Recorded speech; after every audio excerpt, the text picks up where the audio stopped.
नमस्कार. आजकालच्या धावपळीच्या आयुष्यात स्ट्रेस किंवा तणाव हा शब्द आपल्या सगळ्यांच्याच ओळखीचा झालाय नाही का? पण तो नेमका काय आहे आणि त्याला सामोरं कसं जायचं हेच आपल्याला अनेकदा कळत नाही.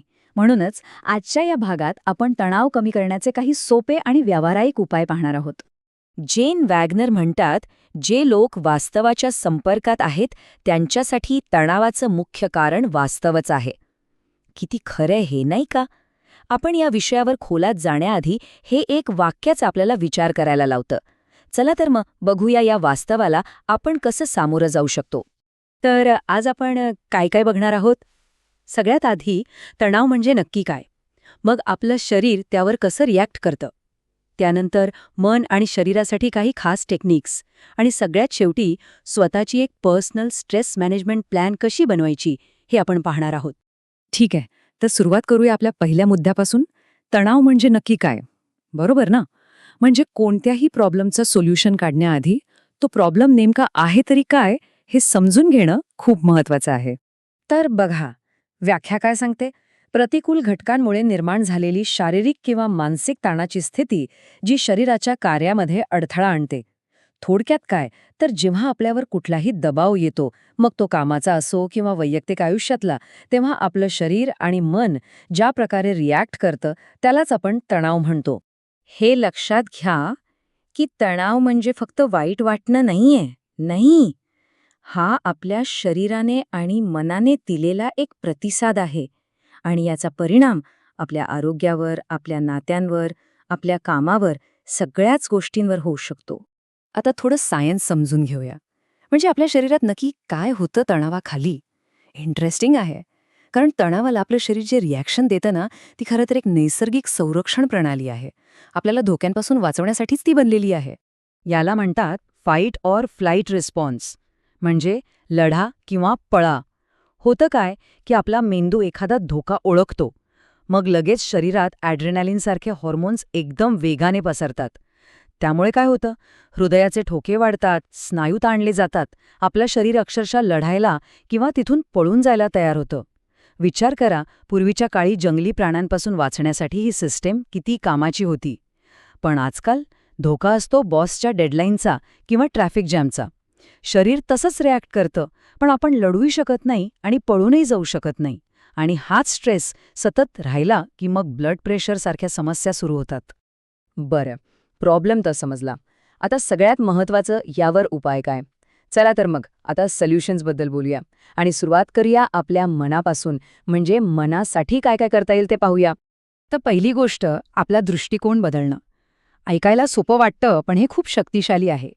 कधीकधी कठीण परिस्थितीत थोडा विनोद शोधला किंवा नकारात्मक विचारांना आव्हान देऊन सकारात्मक विचार करायचा प्रयत्न केला, तर त्यामुळे परिस्थिती बदलत नाही, पण तिला तोंड देण्याची आपली ताकद नक्कीच वाढते. म्हणजे आपण घटनेकडे कसं पाहतो यावर बरंच काही अवलंबून असतं.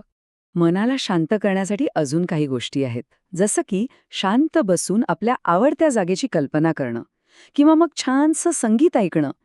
कधीतरी जुन्या आनंदी आठवणींमध्ये रमून जाणं. हे सगळं काय करतं, तर त्या क्षणापुरतं तरी आपल्याला त्या स्ट्रेसपासून दूर नेतं. एक छोटासा ब्रेक मिळतो मनाला. ओके, तर मनाबद्दल तर बोललो, आता वळूया शरीराकडे. कारण मन आणि शरीर हे एकमेकांशी जोडलेले आहेत. मनावरचा ताण शरीरावर दिसतो आणि शरीराला आराम दिला की मनालाही बरं वाटतं. आपण जाणीवपूर्वक शरीराला रिलॅक्स कसं करू शकतो, तर काही सोपे उपाय आहेत. दीर्घ श्वास घेण्याचा सराव करणं किंवा छान गरम पाण्याने अंघोळ करणं, मेणबत्ती लावून किंवा मग इसेन्शियल ऑइल्सचा वापर करणं. या सगळ्या गोष्टी थेट आपल्या शरीरावरचा ताण कमी करतात. आणि हो, ॲक्टिव्ह राहणं हा तर तणाव कमी करण्याचा एक नंबर उपाय आहे. सायकलिंग, पोहणं किंवा अगदी साधं चालणं. व्यायामामुळे काय होतं, तर आपल्या शरीरात एंडॉर्फिन्स नावाचे फील गुड हॉर्मोन्स तयार होतात आणि मग तणाव कुठल्या कुठे पळून जातो. चला, एक छोटासा व्यायाम करूया का? अगदी आत्ता इथेच. श्वास आत घेताना आपली मूठ हळूहळू आवळा, घट्ट. आता तो ताण अनुभवा. 5 सेकंड धरून ठेवा आणि आता श्वास सोडताना हळूवार मूठ सैल सोडा. जाणवला का फरक? तो ताण आणि ही मोकळीक, हाच फरक आपल्याला शरीरातल्या इतर भागांमध्येही अनुभवायचा आहे. ठीक आहे, आपण मन आणि शरीरासाठीचे वेगवेगळे उपाय बघितले.